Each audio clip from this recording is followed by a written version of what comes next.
Numbers ಎಲ್ಲ ಹೆಚ್ಚು ಕಡಿಮೆ ಸ್ಟಾಗ್ನೆಂಟ್ ಆಗೋದಕ್ಕೆ ಶುರುವಾಗಿದೆ.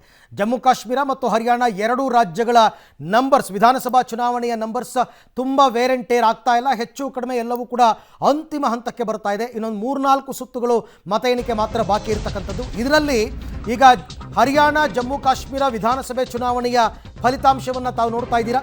ಹರಿಯಾಣದಲ್ಲಿ ಬಿಜೆಪಿ ಹ್ಯಾಟ್ರಿಕ್ ಸಾಧನೆಯನ್ನು ಮಾಡಿದೆ.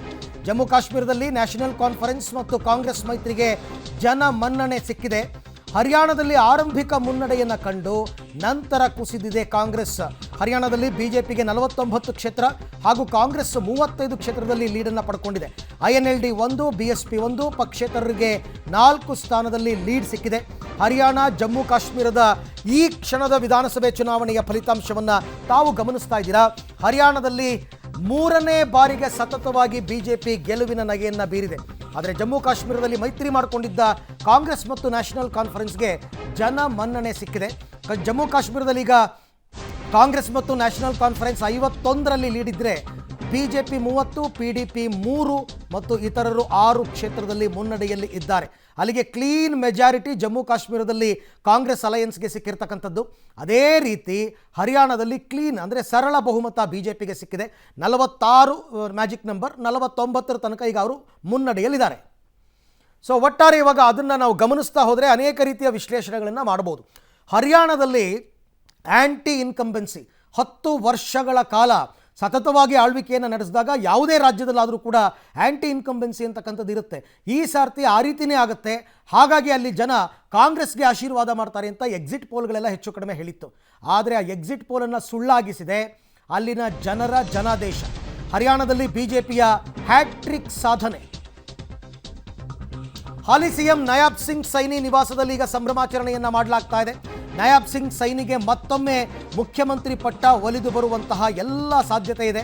ಅತ್ತ ಮಾಜಿ ಸಿಎಂ ಖಟ್ಟರ್ ನಿವಾಸಕ್ಕೆ ಧರ್ಮೇಂದ್ರ ಪ್ರಧಾನ್ ಅವರು ಕೂಡ ಭೇಟಿಯನ್ನು ಕೊಟ್ಟಿದ್ದಾರೆ. ರಾತ್ರಿ ಕಾರ್ಯಕರ್ತರನ್ನು ಉದ್ದೇಶಿಸಿ ಪ್ರಧಾನಿ ಮೋದಿ ಭಾಷಣ ಮಾಡುವ ಸಾಧ್ಯತೆ ಇದೆ. ಯಾವುದೇ ರಾಜ್ಯವನ್ನು ಗೆದ್ದಾಗ ಅವರು ಬಿಜೆಪಿ ಕಚೇರಿಗೆ ಬರ್ತಾರೆ, ಭಾಷಣ ಮಾಡ್ತಾರೆ. ಅದೇ ರೀತಿ ಹರಿಯಾಣವನ್ನು ಗೆದ್ದಿರೋ ಹಿನ್ನೆಲೆಯಲ್ಲಿ ಇವತ್ತು ಸಾಯಂಕಾಲ ಪ್ರಧಾನಿ ನರೇಂದ್ರ ಮೋದಿ ಅವರು ದೆಹಲಿಯಲ್ಲಿ ಬಿಜೆಪಿ ಕಚೇರಿಗೆ ಬಂದು ಅಲ್ಲಿ ಹರಿಯಾಣದ ಮತದಾರರಿಗೆ ಒಂದು ಧನ್ಯವಾದವನ್ನು ತಿಳಿಸ್ತಕ್ಕಂಥ ಕಾರ್ಯಕ್ರಮವನ್ನು ಕೂಡ ಹಮ್ಮಿಕೊಳ್ಳಲಾಗಿದೆ. ಇನ್ನು ಮುಂದೆ ಸರ್ಕಾರ ರಚನೆಯ ಕಸರತ್ತು ಎರಡೂ ರಾಜ್ಯಗಳಲ್ಲಿ.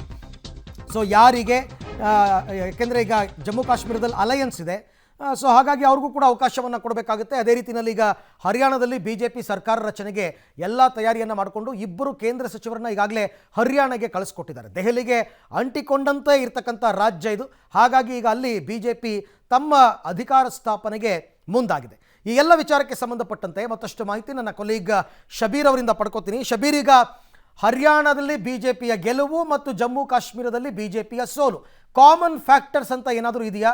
ಆ ಥರ ಏನಾದರೂ ನಾವು ವಿಶ್ಲೇಷಣೆ ಮಾಡ್ಬೋದಾ ಅಂತ ಶಬೀರ್? ಕಾಮನ್ ಫ್ಯಾಕ್ಟರ್ ಇಲ್ಲ, ಆದರೆ ಪ್ರತಿ ರಾಜ್ಯದಲ್ಲೂ ಕೂಡ ಗೆಲುವು ಸೋಲುವಿಗೆ ಬೇರೆ ಬೇರೆ ರೀತಿಯಾದಂಥ ಕಾರಣಗಳಿರುತ್ತೆ.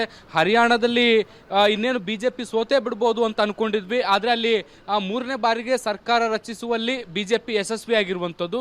ಈ ಬಾರಿ ಜಮ್ಮು ಕಾಶ್ಮೀರದಲ್ಲಿ BJP ಅತ್ಯುತ್ತಮ ಸಾಧನೆಯನ್ನು ಮಾಡ್ಬೋದು ಅಂತ ನಿರೀಕ್ಷೆ ಮಾಡಲಾಗಿತ್ತು, ಆದರೆ ಆ ನಿರೀಕ್ಷೆ ಅಲ್ಲಿ ಹುಸಿಯಾಗಿರುವಂಥದ್ದು. ಹೀಗಾಗಿ ಎರಡೂ ರಾಜ್ಯಗಳಲ್ಲೂ ಕೂಡ ಜನಾಭಿಪ್ರಾಯ ಭಿನ್ನವಾಗಿರುವಂಥದ್ದು ಇಲ್ಲಿ ಬಹಳ ಸ್ಪಷ್ಟವಾಗಿ ಗೊತ್ತಾಗ್ತಾ ಇದೆ.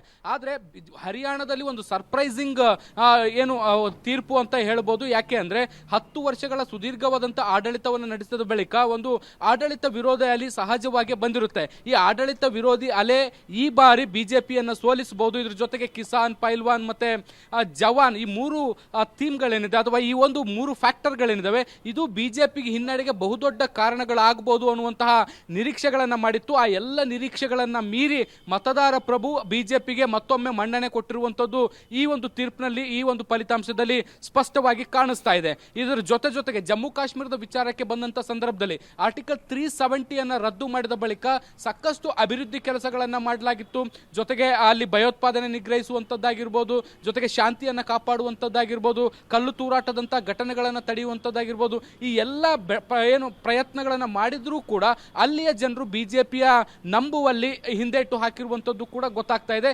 ಹೀಗಾಗಿ ಡಿಲಿಮಿಟೇಷನ್ ಮಾಡಿದ ಬಳಿಕವೂ ಕೂಡ ಕಾಶ್ಮೀರದಲ್ಲಿ 47 ಸ್ಥಾನಗಳು ಮತ್ತು ಜಮ್ಮುವಿನಲ್ಲಿ 43 ಸ್ಥಾನಗಳನ್ನು ಮಾಡಿಕೊಳ್ಳಲಾಗಿತ್ತು. ಆದಾಗ್ಯೂ ಕೂಡ ಬಿಜೆಪಿ ಹೆಚ್ಚಿನ ಸ್ಥಾನಗಳನ್ನು ಗೆಲ್ಲುವಲ್ಲಿ ವಿಫಲ ಆಗಿರುವಂಥದ್ದು ಗೊತ್ತಾಗ್ತಾ ಇದೆ. ಇದ್ರ ಜೊತೆಗೆ ವೋಟ್ಗಳನ್ನು ವಿಭಜನೆ ಮಾಡಲಿಕ್ಕೆ ಕೆಲವೊಂದಿಷ್ಟು ಸ್ವತಂತ್ರ ಅಭ್ಯರ್ಥಿಗಳನ್ನು ಕೂಡ ಬಿಜೆಪಿ ಬೇರೆ ಬೇರೆ ಕಡೆಗಳಲ್ಲಿ ನಿಯೋಜನೆ ಮಾಡುವಂಥ ಕೆಲಸವನ್ನು, ಅವ್ರನ್ನ ಕಣಕ್ಕಿಳಿಸುವಂಥ ಕೆಲಸವನ್ನು ಕೂಡ ಮಾಡಿತ್ತು. ಅದು ಕೂಡ ಇಲ್ಲಿ ವರ್ಕೌಟ್ ಆಗಿಲ್ಲ. ಅಂತಿಮವಾಗಿ ಕಳೆದ ಬಾರಿಯಷ್ಟೇ ಸ್ಥಾನಗಳನ್ನು ಹೆಚ್ಚು ಕಡಿಮೆ ಪಡೆಯುವಲ್ಲಿ ಈಗ ಬಿಜೆಪಿ ಸಫಲ ಆಗಿರುವಂಥದ್ದು. ಯಾವುದೋ ದೊಡ್ಡ ಬದಲಾವಣೆಯೂ ಕೂಡ ಜಮ್ಮು ಕಾಶ್ಮೀರದಲ್ಲಿ ಕಂಡು ಬಂದಿಲ್ಲ. ಆದರೆ ಹರಿಯಾಣದಲ್ಲಿ ಸರ್ಪ್ರೈಸ್ ಆಗಿ ಈಗ ಅವರು 3ನೇ ಬಾರಿಗೆ ಅಧಿಕಾರದ ಚುಕ್ಕಾಣಿ ಹಿಡಿತಾ ಇರುವಂಥದ್ದು. ಅರವಿಂದ್.